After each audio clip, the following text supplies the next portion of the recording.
Good morning everyone. Basa tayo natin KJV Bible Daily Reading Plan 14 December 2021 pang day 43 na natin.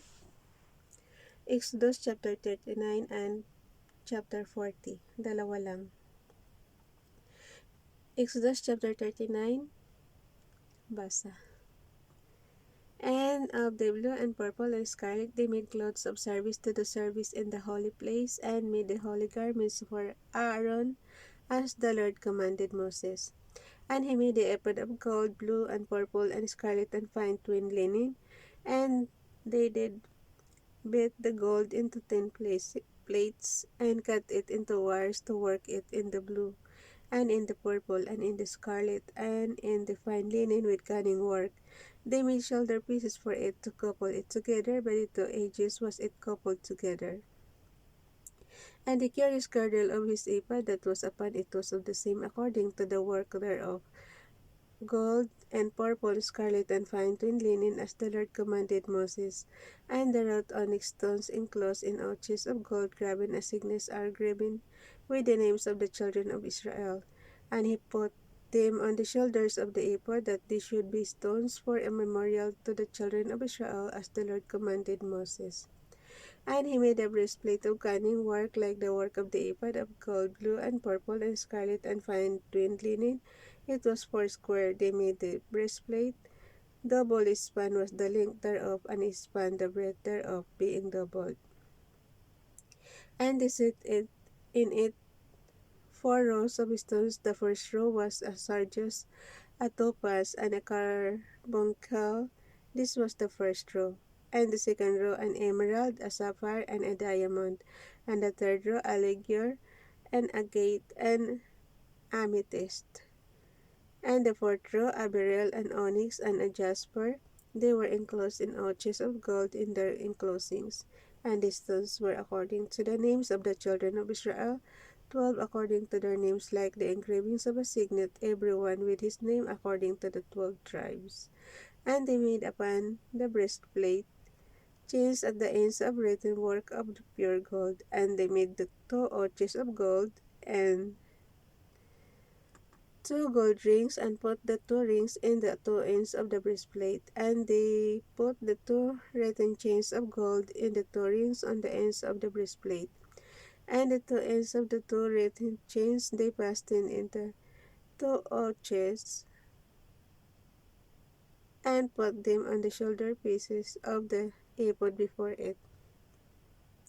And they made 2 rings of gold, and put them on the 2 ends of the breastplate upon the border of it, which was on the side of the ephod inward.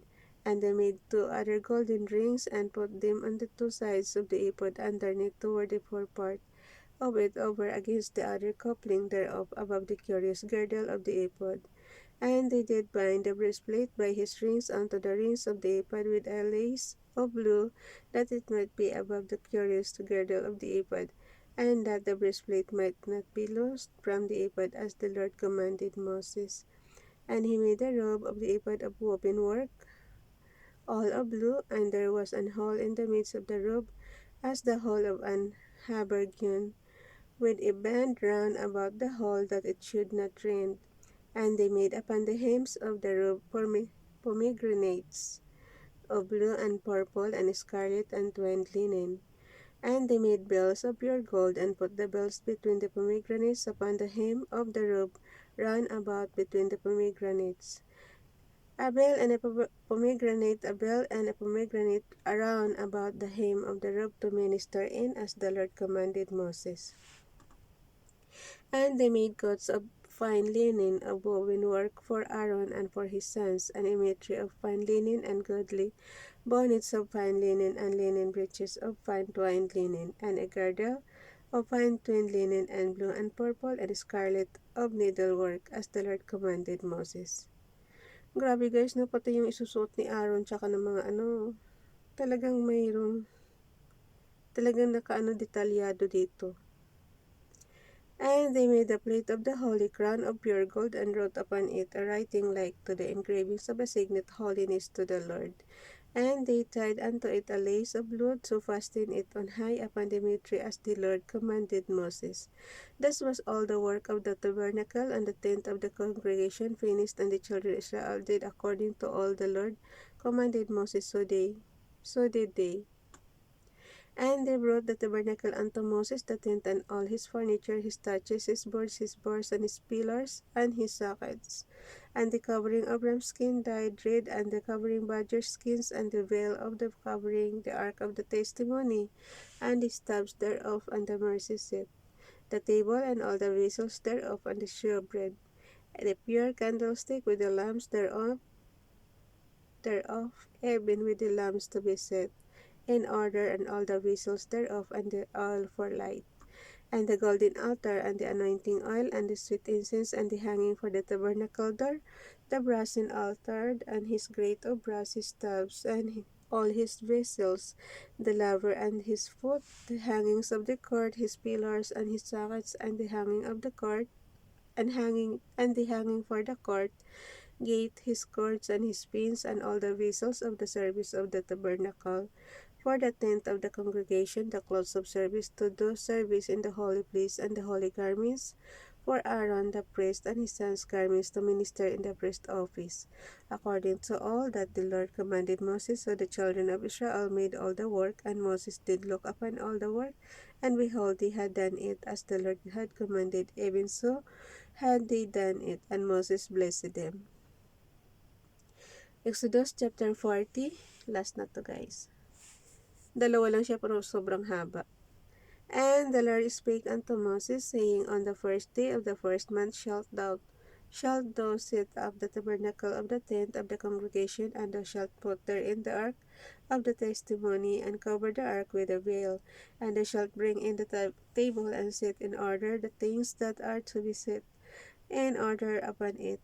And thou shalt bring in the candlestick, and light the lamps thereof. Guys, basahin niyo rin yung inyong King James Version. Nasa verse 5 na tayo.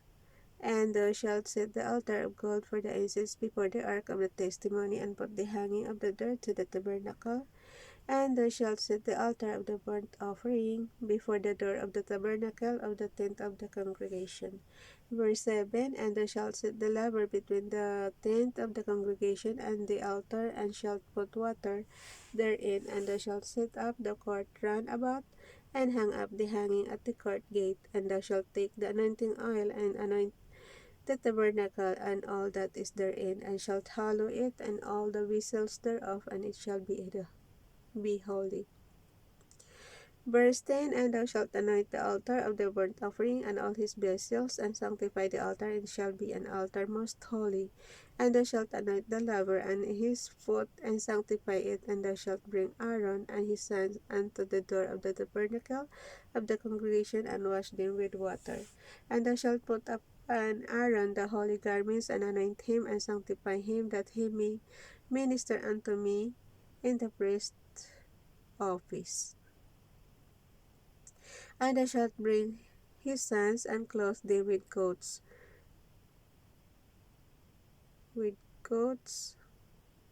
Verse 15, And thou shalt anoint them as thou didst anoint their father, and they may minister unto me in the priest office, for their anointing shall surely be an everlasting priesthood throughout their generations. Thus did Moses according to all that the Lord commanded him, did he. And it came to pass in the first month, in the second year, on the first day of the month, that the tabernacle was reared up. And Moses reared up the tabernacle, and fastened his sockets, and set up the boards thereof, and put in the bars thereof, and reared up his pillars. And he spread abroad the tent over the tabernacle, and put the covering of the tent above upon it, as the Lord commanded Moses. And he took, verse 20, And he took and put the testimony into the ark, and set the stubs on the ark, and put the mercy seat above upon the ark. And I brought the ark into the tabernacle, and set up the veil of the covering, and covered the ark of the testimony, as the Lord commanded Moses. Verse 22, and he put the table in the tent of the congregation upon the side of the tabernacle northward without the veil, and he set the bread in order upon it before the Lord as the Lord had commanded Moses. And he put the candlestick in the tent of the congregation over against the table on the side of the tabernacle southward. And he lighted the lamps before the Lord as the Lord commanded Moses, and he put the golden altar in the tent of the congregation before the veil. And he burnt sweet incense thereon as the Lord commanded Moses, and he set up the hanging at the door of the tabernacle, and he put the altar of burnt offering by the door of the tabernacle of the tent of the congregation, and offered upon it the burnt offering and the meat offering as the Lord commanded Moses. And he set the laver between the tent of the congregation and the altar, and put water there to wash withal. Moses and Aaron and his sons washed their hands and their feet thereat, when they went into the tent of the congregation, and when they came near unto the altar, they washed as the Lord commanded Moses. And he reared up the court round about the tabernacle and the altar, and set up the hanging of the court gate. So Moses finished the work. Then a cloud covered the tent of the congregation of the glory of the Lord filled the tabernacle. And Moses was not able to enter into the tent of the congregation, because the cloud abode thereon, and the glory of the Lord filled the tabernacle. And when the cloud was taken up from over the tabernacle, the children of Israel went onward in all their journeys. But if the cloud were not taken up, then they journeyed. Verse 37. But if the cloud were not taken up, then they journeyed not till the day that it was taken up.